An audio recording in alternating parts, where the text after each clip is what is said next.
ஜியோல affordable பிரைஸில் வந்து ஒரு plan இருந்துச்சுங்க. அதாவது 249 ரூபாய் ரீசார்ஜ் பண்ணால் டெய்லி 1 GB டேட்டாவோட 28 நாளைக்கு வேலிடிட்டி உங்களுக்கு கிடச்சிது. அன்லிமிட்டட் காலோட கொடுத்துருந்தாங்க.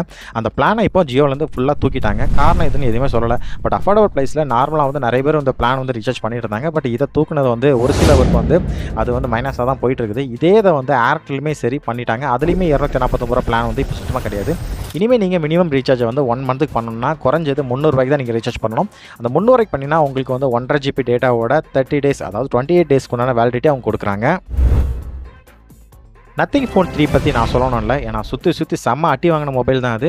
அந்த மொபைல் லான்ச் பண்ணும்போது ஓவர் எக்ஸ்பெக்டேஷன் இருந்தது. பட் வந்து ஸ்பெசிஃபிகேஷனுங்க அதை அவங்க ஃபிக்ஸ் பண்ண ரேட்டு ரொம்பவே அதிகங்கிறனால வந்து அந்த மொபைலுக்கு நிறைய பேர் வந்து மொக்கையாக தான் ரிவ்யூ சொல்லிட்டு இருந்தாங்க. பட் இப்போ அமேசானில் ஒரு சம்பவம் நடந்திருக்கு. அது என்னன்னா வந்து அந்த மொபைலோட ஹை வேரியன்ட் இருக்குல்ல, அதாவது 12/256 அந்த வேரியன்ட் ப்ரைஸ் பார்த்தீங்கன்னா நீங்களே வந்து ஷாக் ஆயிருவீங்க. 48,471 ரூபாய்க்கு இப்போ சேல்ஸ் பண்ணிட்டு இருக்காங்க. கிட்டத்தட்ட 85,000 ரூபாய்க்கு லான்ச் ஆன மொபைல் டோட்டலாக டவுன் ஆனது காரணம் என்னன்னா அந்த மொபைல் பற்றின பேட் ரிவ்யூ சரி, அந்த மொபைலோட ஸ்பெக்ஸும் சரி அந்த அளவுக்கு எதுவுமே இல்லை. ஸோ இப்போ இந்த ரேட்டு தான் வந்து இப்போ கொடுத்துட்ருக்காங்க. நீங்கள் இந்த மொபைல் வாங்க நினச்சிங்கன்னா இந்த ரேட்டுக்கு வந்து ஒர்த்தான்னு கேட்டிங்கன்னா இந்த ரேட்டுக்குமே ஒர்த்து கிடையாது. பட் வாங்க நினச்சிங்கன்னா ஸ்பெக்ஸ் பற்றி டோட்டலாக ரிவ்யூ பார்த்துட்டு நீங்கள் எடுக்கிறது ரொம்பவே நல்லது.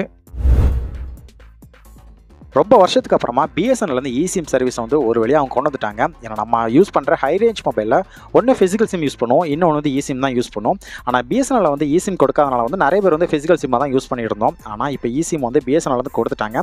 இதுக்கு நீங்கள் பண்ண வேண்டியது உங்களோட நார்மல் சிம்மை வந்து இசிமாக கன்வெர்ட் பண்ணணும்னா பக்கத்தில் இருக்க ரீட்டைலர் ஷாப் இல்லை வந்து அவங்களோட ஷோரூம் இருக்குல்ல பிஎஸ்என்எல் ஷோரூம், அவங்கள வந்து நீங்கள் கான்டாக்ட் பண்ணுங்கள். உங்களுக்கு ஃப்ரீ ஆஃப் காஸ்ட்டில் வந்து இப்போ வந்து பண்ணி கொடுத்துட்ருக்காங்க. அவங்களை கான்டாக்ட் பண்ணாலே போதும், உங்கள் சிம்மை வந்து ஆட்டோமேட்டிக்காக அவங்க வந்து மாற்றி கொடுத்துருவாங்க. இப்போ நம்ம யூஸ் பண்ணுற எல்லா பொருளுமே ஸ்மார்ட்டாக தான் யூஸ் பண்ணிகிட்டு இருக்கோம். காரணம் என்னென்னா வந்து அவ்வளோ ஃபாஸ்ட்டாக போயிட்டு இருக்குது. ஸ்மார்ட் டிவியாக இருக்கட்டும், ஃப்ரிட்ஜாக இருக்கட்டும், வாஷிங் மிஷினாக இருக்கட்டும், இல்லை வந்து ஸ்மார்ட் வாட்சஸாக இருக்கும், எல்லாத்துலேயுமே சரி நம்ம வந்து என்ன பண்ணுவோம், ரொம்பவே ஸ்மார்ட்டாக இருக்கும்ல. பட் ஸ்மார்ட்டாக இருக்கணும் மட்டும் போதுமா, இதில் வந்து யூபிஐ பேமெண்ட்டும் இப்போ பண்ணிக்கலாம்.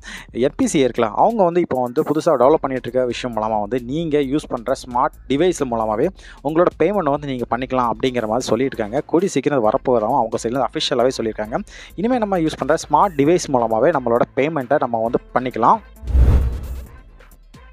ஜெப்டோ வந்து இப்போ மெடிக்கல் ஃபீல்டுமே களம் இறங்கியிருக்காங்க. அதனால் வந்து நீங்கள் வந்து உங்களுக்கு டேப்லெட் எதுவும் வேணும்னா வந்து நீங்கள் ஜெப்டோ ஆப்பில் ஜஸ்ட் வந்து நீங்கள் ஆர்டர் போட்டாலே போதும், வித்தின் 10 மினிட்ஸில் உங்களுக்கு டெலிவரி கிடைக்கிறோம் அப்படிங்கிற மாதிரி ஜெப்டோ பிராண்ட் வந்து இப்போ சொல்லியிருக்காங்க.